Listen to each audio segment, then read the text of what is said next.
오늘 이제 우리가 살펴볼 말씀은 신명기 6장. 우리가 지난주에 신명기 6장의 앞부분을 같이 묵상했고, 오늘 신명기 6장의 뒷부분을 함께 묵상할 차례입니다. 출애굽을 경험한 사람들 가운데 약속의 땅에 들어간 사람은 단 두 사람뿐이었어요. 갈렙과 여호수아라. 성경 그렇게 우리에게 이야기해주고 있습니다. 심지어 모세마저도 약속의 땅에 들어가지 못했어요. 제 마음에 생각해 보기를 모세가 참 아쉬워하지 않았을까 그런 마음이 들지만, 성경을 보면 모세는 자기에게 허락된 삶을 참 잘 받아들인 것만 같습니다. 가나안 땅이 보이는 곳까지는 이르렀지만 약속의 땅에 들어갈 수 없었던 모세에게는 지금 가장 중요한 것이 이 믿음을 자녀들에게 또 이스라엘 백성들에게 전수하는 것이었습니다. 이제 본인은 약속의 땅이 눈에 보이는 곳에 있어도 그 땅에 들어가지는 못하지만 그의 자녀들은, 이스라엘 백성들은 약속의 땅에 들어갈 것이기 때문에 모세 마음에는 이 하나님이 가르쳐 주신 말씀과 규례와 율법을, 여호와 하나님을 믿는 신앙을 이 이스라엘 백성들에게 전수해 줘야겠다는 강한 열망이 그 마음 가운데 있었던 거예요. 이는 모세의 마지막 사명일 수 있었을 것입니다. 나는 비록 약속의 땅에 들어가지 못하지만 그 약속의 땅에 들어간 이스라엘 백성들이 하나님만을 섬기는 신앙으로 거듭 태어날 수 있도록 그들에게 하나님의 말씀, 신앙을 전수해 주는 것, 그게 모세의 기도였고 모세의 최고의 관심사였어요. 모세의 마지막 사명인 것이죠. 여러분, 우리 인생에 있어서 가장 중요한 것이 무엇일까? 세 가지를 꼽아본다면 저는 신앙이요, 직업이요, 또 결혼인 것만 같아요. 신앙은 우리의 삶의 배경이 되기도 하고 우리의 가치관이 되기도 하고 우리의 살아가는 힘이 되기도 하니까 중요한 것입니다. 여러분, 직업은 우리의 꿈이 되는 것 아니겠습니까? 그래서 내가 즐거워하는 일을 평생 할 수 있는 것, 그게 직업이겠죠. 그거 갖는 일이 얼마나 중요한 일이겠습니까? 세 번째는 결혼이죠. 동반자를 만나는 거예요. 평생 함께할 동반자를 만나서 가정을 꾸리는 일이, 그거 참 중요한 일임에 맞습니다. 그렇기 때문에 신앙을 갖는 것, 직업, 결혼, 이 세 가지는 무엇보다도 중요한 일일 것임에 분명해요. 그런데 이 세 가지 중에 가장 중요한 것을 하나 꼽으라 말한다면 전 당연히 신앙일 거예요. 왜냐하면 신앙은 직업과 결혼의 기초가 되기 때문입니다. 건강한 신앙이 있어야 비로소 건강한 직업, 직업관, 소명을 갖게 되는 거예요. 또한 제대로 된 신앙이 있어야 가정도 건강하게 세워갈 수 있는 거예요. 그렇기 때문에 신앙은 직업과 결혼, 그 모든 것에 기초가 되는 것이기에 중요한 것입니다. 모세 역시도 이제 약속의 땅에 들어가기에 앞서서 이스라엘 백성들에게 전해 주어야 될 것이 많았지만 그중에 가장 우선적인 것, 신앙을 전수하기를 원했다는 거예요. 하나님만을 섬기는 것이 무엇인지를 그 백성들에게 가르치길 원했던 거죠. 그렇기 때문에 우리가 지난주에 살펴본 것 같이 너희는 마음을 다하고 뜻을 다하고 온 힘을 다하여 여호와 하나님만을 섬기는 것, 그것이 첫째 되는 가르침이라고 전해준 것 아니겠습니까? 그리고 오늘 말씀을 이어서 이스라엘 백성들에게 신앙을 전수하는 것이 무엇인지를 말씀하고 있는 거예요. 우리 오늘 본문 20절 이렇게 시작하고 있습니다. 같이 한번 읽어봅시다. 시작. 후일에 내 아들이 내게 묻기를 우리 하나님 여호와께서 명령하신 증거와 규례와 법도가 무슨 뜻이냐 하거든. 오늘 모세가 이렇게 말합니다. 후일에 내 아들이 내게 묻는다면 너는 무엇이라 대답할 것이냐? 만일 내 아들이 왜 우리가 하나님만을 섬겨야 합니까? 우리가 지켜야 하는 하나님의 말씀과 율례와 법도가 무엇이냐? 우리의 자녀들이 묻는다면 너는 대답할 준비가 되어 있느냐? 라고 하는 것입니다.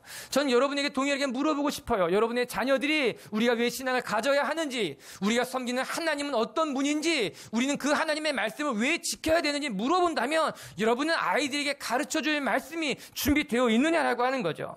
아이가 어렸을 때는 무엇을 물어보든지 자신이 있었어요. 내가 다 대답해 줄 수 있을 것만 같았어요. 아이들도 아빠에게 물어볼 때는 아빠가 무엇이든지 다 대답해 줄 수 있을 거야 라는 마음이 있었던 것만 같아요. 그런데 아이가 점점 자라가면서 조금씩 물어보는 것에 대한 부담이 생기기 마련이에요. 초등학교 들어가고 중학교 들어가면 물어보는 것에 대해서 부담이 생기는 거죠. 아이들도 가만히 보면 아빠가 다 말해주지 못할 것이라는 생각도 아이들 마음 가운데 있는 것 같아요. 아이가 더 크면 더 감당하기 어려워지겠지요. 그런데 여러분, 자녀들이 다른 것을 묻는 것이 아니라 여러분에게 신앙을 묻는다면, 믿음에 대해서 묻는다면, 하나님에 대해서 묻는다면, 여러분 자녀들에게 그 대답을 해줄 수 있느냐? 아빠, 엄마, 우리는 왜 살아야만 합니까? 나는 왜 태어난 거지요? 내가 왜 기도해야만 합니까? 정말 내가 기도한다면 하나님이 들어주십니까? 라고 물어본다면 여러분은 힘있게 자녀들에게 확신을 가지고 전해줄 수 있느냐? 저는 베드로 사도의 권면이 생각이 납니다. 그가 우리에게 말하기를 너희 안에 있는 소망에 관하여 묻는 이에게 대답할 준비가 되었느냐라고 하는 거죠. 베드로 전서 3장 15절 말씀을 같이 한번 읽어볼까요? 시작. 그리스도를 주로 삼아 거룩하게 하고 너희 속에 있는 소망에 관한 이유를 묻는 자에게 대답할 것을 항상 준비하되 온유함과 두려움으로 하고, 여기서 중요한 것은 대답할 것을 항상 준비하라라고 하는 거예요. 누가 물어보아도, 무엇을 물어보아도 내가 당황하지 않도록 내 마음 가운데 항상 준비되었느냐? 하나님의 말씀에 대해서, 신앙에 대해서, 내 안에 있는 믿음, 구원의 소망에 대해서 말해줄 준비가 항상 되어 있느냐라고 하는 거예요. 오늘은 그 말씀이 기록되어져 있는 거예요. 너희의 자녀들이 신앙에 대해서 묻는다면 어떻게 대답해 주어야 하는지 오늘 모세가 가르쳐주고 있는 거지요. 첫 번째는 이렇게 모세는 우리에게 이야기해 주고 있습니다. 자녀들이 너에게 신앙에 대해서 묻는다면 너는 먼저 하나님에 대해서 이야기하라라고 하는 거예요. 하나님이 너를 애굽 종되었던 땅에서 구해내신 분이라는 것, 그래서 우리는 하나님의 구원을 받은 백성이라는 것 기억하라라고 하는 거예요. 우리 오늘 21절 22절을 같이 한번 읽어보겠습니다. 시작. 이르기를 우리가 옛적에 애굽에서 바로의 종이 되었더니 여호와께서 권능의 손으로 우리를 애굽에서 인도하여 내셨나니 곧 여호와께서 우리의 목전에서 크고 두려운 이적과 기사를 그의 온 집에서 베푸시고, 모세가 제일 먼저 언급하고 있는 것이 무엇인가? 하나님이 우리를 종되었던 애굽 땅에서 구원내셨다고 하는 것, 그것을 가르치라라고 하는 거예요. 이는 하나님과 이스라엘 백성과의 관계가 어떤 관계인지를 먼저 기억해야 된다라고 하는 거예요. 여호와 하나님과 우리가 아무런 상관이 없는 것이 아니라 우리는 종되었던 사람들인데 하나님이 우리를 구원하셔서 이제 우리가 하나님의 백성이 되었다는 것, 우리가 하나님의 자녀가 되었다라고 하는 거예요. 여호와 하나님께서 권능의 손으로 우리를 구원하지 않았다면 우리는 여전히 애굽에서 종살이를 하고 있었겠지만, 하나님이 우리를 구원하셨기에 이제 우리는 더 이상 애굽의 종이 아니요, 세상 사람들 어둠의 종이 아니요, 하나님의 백성이 되었으며 자유인이 되었으며 우리는 하나님을 예배하는 하나님의 백성이 되었다는 것을 기억하라라고 하는 것입니다. 여러분, 출애굽 역사는 이스라엘 사람들에게 뿐만 아니라 당시 중동 지역과 북아프리카에 사는 모든 이들에게 매우 충격적인 사건이었습니다. 애굽은 그 당시 가장 강력한 제국이었어요. 그런데 여호와 하나님께서 가장 강력한 강대국 애굽을 물리치시고 종이었던 이스라엘을 건져내셨다라고 하는 겁니다. 아무리 강한 애굽의 군대라 하여도 하나님을 이길 수 없었다는 이야기예요. 아무리 강한 태양의 신도 바알의 우상들도 여호와 하나님 앞에 무기력할 수밖에 없었다는 것, 그것은 그냥 우상에 불과했다는 것을 이스라엘 백성들만 목도한 것이 아니라 중동에 있었던, 아프리카에 있었던 모든 사람들이 보게 되는 사건이었다라고 하는 거예요. 맞아요, 성도 여러분. 세상의 힘과 권력은 하나님 앞에서는 아무것도 아니라는 것을 하나님이 말씀하고 계신 거예요.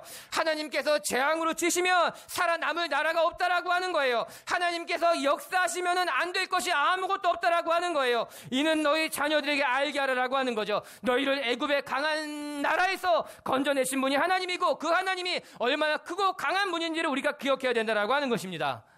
아멘.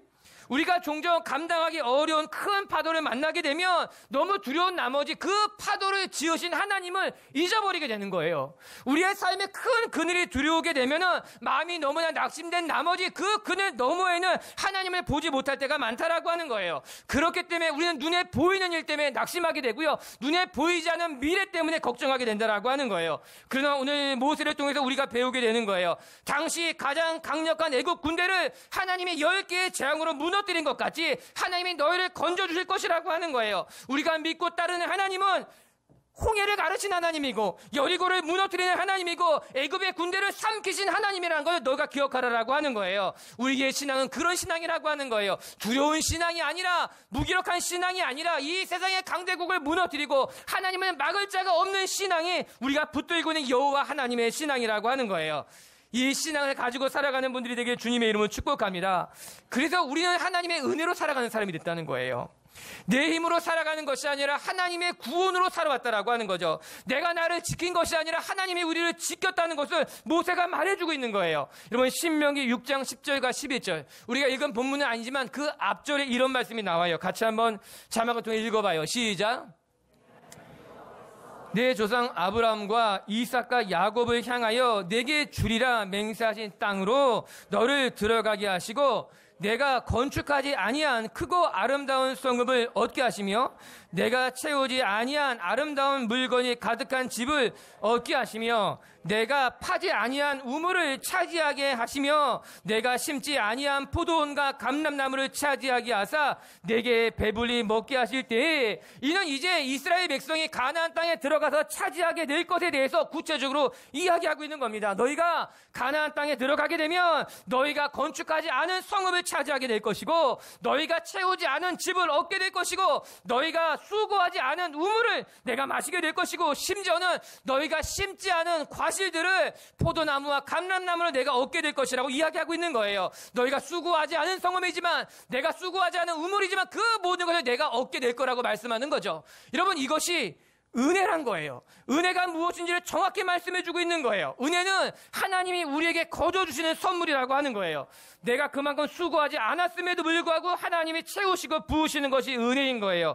그리고 이제 이스라엘 백성들이 그 하나님의 은혜를 누리게 될 것이라고 말씀하고 있는 것 아니겠습니까?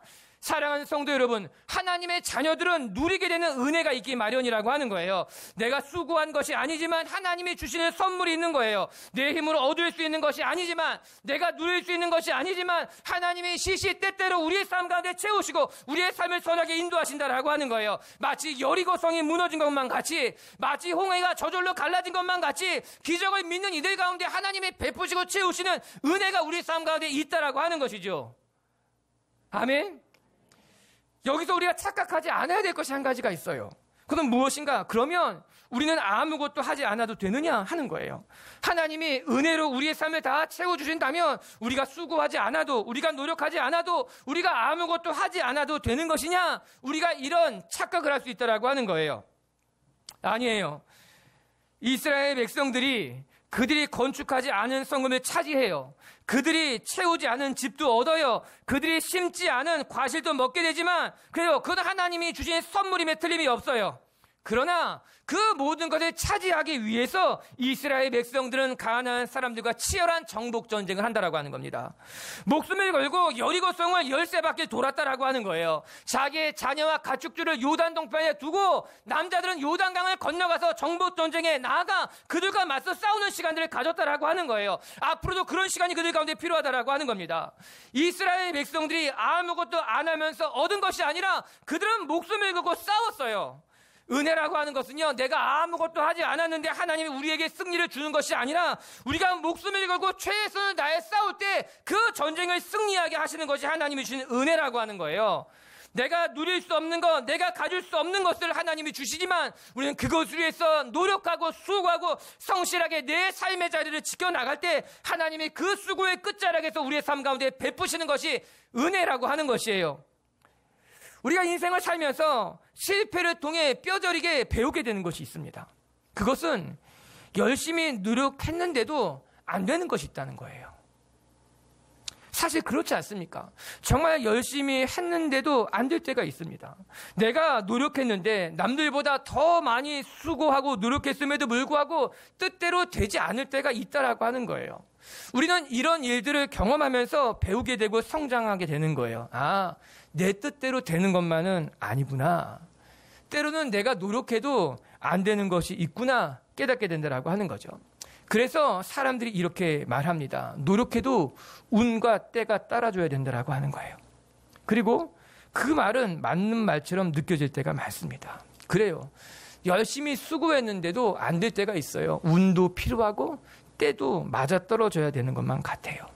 그런데 오늘 말씀을 보면서 가만히 생각해 보면 은혜가 바로 그런 것이라는 거죠. 우리가 노력해도 안 되는 것이 많은데 우리가 노력한 것 위에 하나님이 채워주시는 것이 은혜라고 하는 거예요. 우리가 노력하고 수고한 것이 열매 맺을 수 있도록 하나님이 돌보시는 것이 은혜라고 하는 거예요. 우리의 수고가 헛수고가 되지 않도록 하나님이 지키시고 채우시는 것이 은혜라고 성경이 우리에게 말씀해 주고 있는 것 아니겠습니까? 우리가 수고하지도 않은 것을 채워주시는 것이 아니라 우리가 수고한 것이 열매 맺도록 돕는 분이 하나님이라고 하는 거예요. 우리의 흘린 땀의 대가가 헛되지 않도록 채워주시는 분이 하나님이라고 하는 거예요. 이스라엘 백성이 6바퀴를 돌고 7바퀴를 돈 이후에 여리고가 무너지도록 도우시는 분이 하나님이라고 하는 거예요. 요단강이 갈라지도록 믿음의 사람들이 한 걸음 한 걸음 나아갈 때 그 요단강을 가르게 하시는 분이 우리 하나님이라고 하는 거예요. 자기의 처와 자녀들을 요단 동편에 두고서 전쟁하기 위해서 두려운 마음을 가지고 순종하며 나갈 때 그 전쟁을 이기게 하시는 분이 우리 하나님이요, 그것이 은혜라고 성경이 우리에게 가르쳐주고 있는 것 아니겠습니까? 저는 우리가 이 축복으로 살아가는 인생이 되길 주님의 이름으로 축복합니다. 우리의 삶에 하나님의 은혜가 있는 거예요. 내가 수고한 것이 헛되지 않도록 채우시는 은혜, 나의 노력에 열매 맺도록 하시는 그 하나님의 은혜, 그것이 바로 내가 건축하지 않은 성금을 얻게 되는 은혜이며, 내가 파지 않은 우물을 마실 수 있게 되는 은혜이며, 내가 심지 않은 과실을 먹게 되는 은혜가 되는 것 아니겠습니까? 오늘 모세가 말해주고 있는 거예요. 너희의 삶에 하나님의 은혜가 있었다는 것을 잊지 말고 기억하라라고 하는 거예요. 내 삶이 그 은혜로 말미암아 지금까지 허락됐다는 것을 기억하라고 하는 거죠. 우리 미치교회 성도들도 하나님의 축복으로 살아가는 인생임을 깨닫고 여러분 자녀들에게 하나님의 은혜를 물려주는 신앙인이 되기를 주님의 이름으로 축복합니다. 두 번째, 또 말씀을 통해 깨닫게 되는 것은, 오늘 모세가 가르쳐주는 것은 하나님의 은혜를 잊어버리면 안 된다는 거예요. 너의 삶의 모든 순간이 하나님의 은혜임을 잊어버리지 말라는 거죠. 이제 23절과 24절을 같이 한번 묵상합시다. 시작. 우리 조상들에게 맹세하신 땅을 우리에게 주어 들어가게 하시려고 우리를 거기서 인도하여 내시고 여호와께서 우리에게 이 모든 규례를 지키라 명령하셨으니 이는 우리가 우리 하나님 여호와를 경외하여 항상 복을 누리게 하기 위함이시며 또 여호와께서 우리를 오늘과 같이 살게 하려 하심이라. 우리 조상에게 맹세하신 땅으로 우리를 인도하신 분이 여호와 하나님이라는 것을 기억하라는 거죠. 여호와 하나님을 경외하고 우리가 살고 있는 그 모든 것이 하나님의 은혜라는 것을 잊지 말라고 하는 거죠. 24절 마지막엔 이렇게 나오잖아요. 우리를 오늘과 같이 살게 하신 것, 그것이 하나님의 은혜라고 하는 거예요. 내가 지금 누리고 있는 것, 내가 지금 살고 있는 그 모든 것이 하나님의 은혜임을 잊지 말아라. 하나님을 알지 못하는 사람이 신앙을 갖게 되는 것도 참 어려운 일이지만 우리가 가진 신앙을, 처음 신앙을 끝까지 잘 지키는 것도 어려운 일인 것 같습니다. 어쩌면 신앙을 처음 갖는 것만큼이나 내가 가진 그 첫 마음, 첫 신앙을 잃어버리지 않는 것이 더 어려운 일일 수 있다, 그런 생각을 하게 돼요. 왜냐하면 우리가 신앙을 가지면 그때부터 사단의 공격이 시작되기 때문입니다. 사단은 신앙을 가진 사람들을 그냥 내버려 두지 아니하며 마치 우는 사자와 같이 우리를 삼키려고 달려들기 때문에 우리가 이 신앙을 지키는 것, 첫 마음을 지키는 것이 쉽지 않은 일이라고 하는 거예요. 그렇기 때문에 모세가 자녀들에게 가르치라고 하는 거예요. 내가 지금 살고 있는 건, 내가 누리고 있는 것이 하나님의 은혜였음을 잊지 않도록 돌보라고 하는 겁니다. 오늘 말씀의 12절을 같이 한번 읽어볼까요? 자막을 통해서 같이 한번 볼까요? 12절입니다. 시작. 너를 애굽 땅 종되었던 집에서 인도하여 내신 여호와를 잊지 말고, 이게 무슨 말씀인가 하면은 11절과 연이어서 생각해 보게 된다면, 내가 약속의 땅에 들어가서 감람나무와 포도나무를 차지하고 내가 배불리 먹게 될 때에 너는 조심하여 너를 애굽 땅 종되었던 곳에서 인도하여 낸 너희 하나님을 잊지 말라라고 하는 거예요. 즉 너희가 젖과 꿀이 흐르는 땅에 들어가 그 땅의 것을 누릴 때, 너희가 배가 불러질 때, 너희가 안전해질 때, 너희가 심지 않은 과실을 먹게 될 때 그 모든 것이 하나님의 은혜였다는 사실을 잊으면 안 된다라고 하는 거예요. 여러분, 우리는 어려운 일을 당하면 하나님을 기억합니다. 그러나 그 어려운 일이 지나가면 하나님을 잊기가 쉽다라고 하는 거예요. 간절히 기도할 때는 하나님 앞에 매달리지만 그 간절함이 사라지면 기도의 자리에서 떠나는 경우가 허다하다라고 하는 거예요. 오늘 모세가 경고해 주고 있는 거예요. 이 전쟁이 끝날 때 너희가 약속의 땅에 들어가 그 약속의 땅의 소산을 먹어서 너희의 배가 배부르게 되면은 오히려 너희가 신앙을 잃어버릴 수 있으니 너희의 배가 부를 때에 하나님의 은혜를 잊지 않게 되거라 이야기하는 거죠. 잠언 30장은 아굴의 기도가 나옵니다. 아굴이 자기 아들에게 쓴 시예요. 기도예요. 노래예요. 같이 한번 우리 잠언 30장 읽어볼까요? 자막통에서 시작. 두 가지를 주께 구하였사오니 내가 죽기 전에 내게 거절하지 마옵소서. 곧 헛된 것과 거짓말을 내게서 멀리 하옵시며 나를 가난하게도 마시옵고 부하게도 마시옵고 오직 필요한 양식으로 나를 먹이시옵소서. 혹 내가 배가 불러서 하나님을 모른다 여호와가 누구냐 할까 하오며 혹 내가 가난하여 도둑질하고 내 하나님의 이름을 두려워함이니이다. 아굴이 자기 아들 이디엘과 우갈에게 가르친 잠언이에요. 기도문이라고 하는 거예요. 무엇이라고 말합니까? 우리를 가난하게도 말고 부하기도 하지 말아주십시오. 가난하면 우리가 도둑질하여서 하나님의 이름을 욕되게 할까봐 두렵고 또한 우리가 너무 배부르게 되면은 하나님을 모른다 할까봐 염려스럽다고 기도하고 있는 것 아니겠습니까? 전 아굴의 기도가 너무 귀한 거예요. 그리고 이 기도를 자녀들에게 가르친다는 것이 놀랍고 대단하다는 거예요. 여러분, 자녀에게 부하게 해달라고 기도하는 것 아닙니까? 그런데 오늘 아굴은 그렇지 않아요. 부하게 해달라고 기도한 것이 아니라 너무 부하면 하나님을 잊을 수 있으니 우리를 부하게도 말고 가난하게도 말게 해달라고 기도하고 있는 거예요. 여러분, 어느 부모가 이렇게 기도합니까? 여러분, 부모들은 대부분 부하게 해달라고 기도하게 됩니다. 성공하게 해달라고 기도하게 됩니다. 나는 못 배웠지만 내 자녀들은 잘 배우게 해달라고 기도합니다. 나는 성공하지 못했지만 내 자녀들은 나보다 성공하게 해달라고 기도하고 있는 것 아니겠습니까? 그런데 아굴은 달랐다고 하는 거예요. 아굴의 기도는 달랐다라고 하는 거예요. 부하게 해달라고 기도하는 것이 아니라 가난하게 해달라고 기도하는 것이 아니라 하나님, 우리의 자녀들이 가난하여 하나님을 욕되게 할까봐 두렵고 부하면 하나님을 잊을까 두려우니 우리를 부하게도 말고 가난하게도 하지 말게 해달라고 기도하고 있는 거죠. 우리 마음 가운데 이 기도가 있어야 되는 거예요. 우리가 부하면 하나님을 잊을까봐 두려워하는 것이 있어야 된다라고 하는 거예요. 라오디게아는 소아시아에 있는 도시 중에 가장 번창한 도시였어요. 특별히 이 라오디게아는 은행과 교통의 요충지로서 아주 부가 축적된 도시였다고 이야기합니다. 그렇기 때문에 이 도시에 세워졌던 라오디게아 교회는 부족한 것이 없는 좋은 교회였다라고 하는 거예요.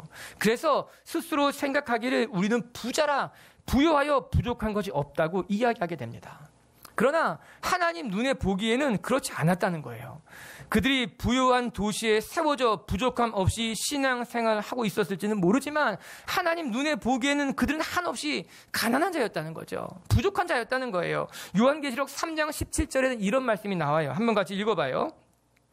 내가 말하기를 나는 부자라 부유하여 부족한 것이 없다 하나 내 곤고한 것과 가난한 것과 눈먼 것과 벌거벗은 것을 알지 못하는도다. 너희는 부유한 도시에서 부유한 교회가 되어서 스스로 말하기를 나는 부자라 부유하여 부족한 것이 없다 말하지만 하나님 눈에 보기에는 오히려 너는 영적으로 가난한 자라는 거예요. 영적으로 곤고한 자라라고 하는 거예요. 내가 영적으로 벌거벗은 것을 내가 알지 못하니 너는 정말 어리석은 자라고 이야기하고 있는 것 아니겠습니까?